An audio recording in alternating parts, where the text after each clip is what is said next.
जय माता दी दोस्तों, आपका बहुत बहुत स्वागत है मेरे इस चैनल में।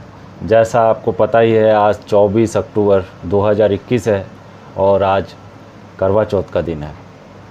करवा चौथ हमारी भारत की महिलाएं ही नहीं, विश्व के अनेक जगह में मनाया जाता है।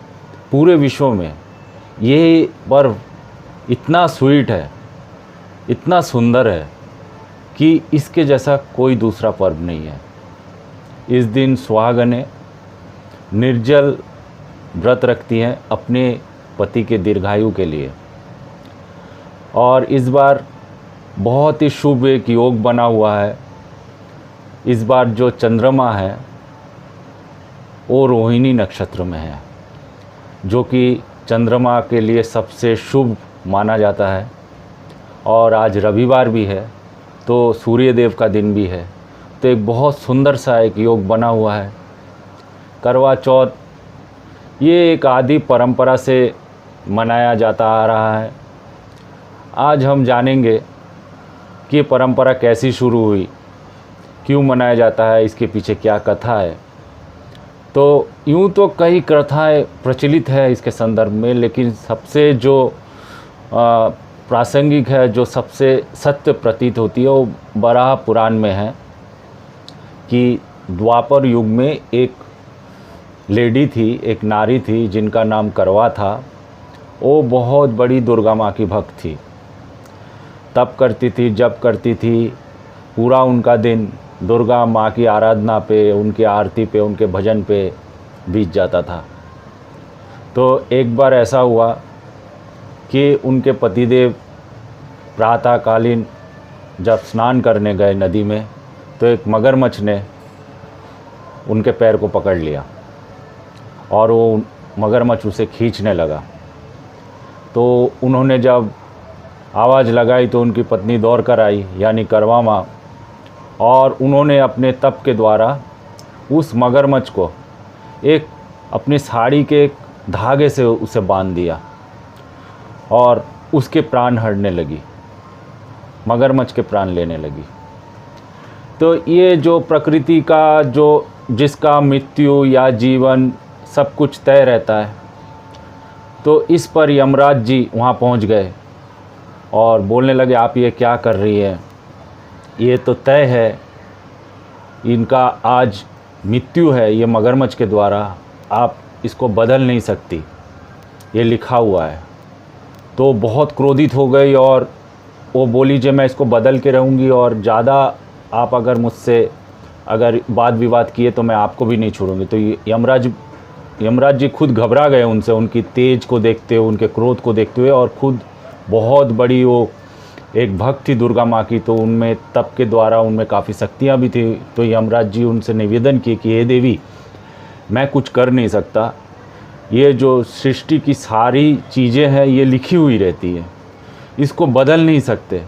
आप कृपया जो चित्रगुप्त ने लिखी हुई है उनसे निवेदन कीजिए कि लिखावट को बदले, ये जो इनकी मृत्यु लिखी हुई इसको बदले, तब कुछ हो सकता है। नहीं तो मैं तो एक कार्य करता हूँ, मुझे प्रकृति का नियम पालन करना है, जो लिखा हुआ है मैं उसके ऑर्डर काम करता हूँ। तो यमराज जी उन्हें लेकर चित्रगुप्त के पास गए और चित्रगुप्त से निवेदन करके उन्होंने उस जो लिखावट थी उसको चेंज कराया कि इसको मगरमच्छ आज इसको खींच के ले जाएगा, ये लिखावट चेंज करनी पड़ी। तो उसमें इतनी श्रद्धा थी, इतनी शक्ति थी, इतना तप था कि चित्रगुप्त को भी हार मानना पड़ा, यमराज मृत्यु के देवता को हार मानना पड़ा।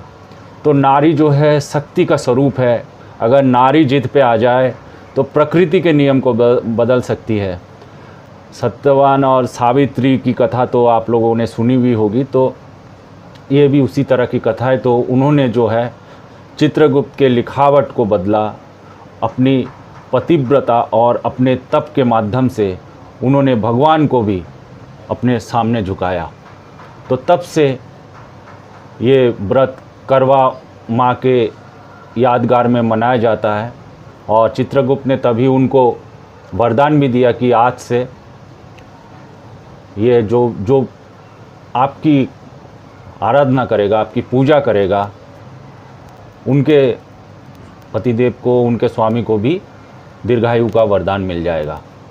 तो कार्तिक महीना कृष्ण पक्ष की वो चतुर्थी थी, तो इसलिए चौथ नाम पड़ा। तो तब से करवा चौथ मनाया जाता आ रहा है। और श्री कृष्ण ने खुद द्रौपदी को इस व्रत का पालन करने का निर्देश दिया था कि तुम भी अपने पति के दीर्घायु के लिए इस व्रत का पालन किया करो। तो इस दिन सुहागनें ने पूरी श्रद्धा से सूर्य उदय से चंद्र उदय तक इस व्रत का पालन करती है, निर्जल व्रत का पालन करती है, अपने पति के दीर्घायु के लिए, अपने वैवाहिक जीवन को सुखमय बनाने के लिए, अपने परिवार के कल्याण के लिए।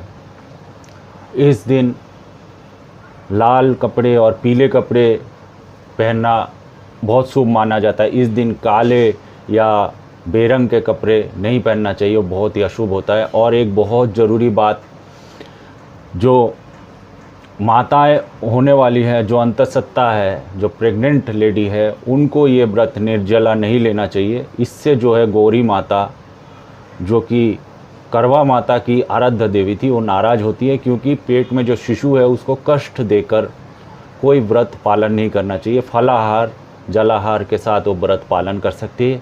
और साथ ही जो महिलाओं को स्वास्थ्य संबंधी कुछ शिकायतें आ जाती है लंबे समय तक निर्जल व्रत रखने से, उनको भी ये व्रत ज़बरदस्ती पालन नहीं करना चाहिए।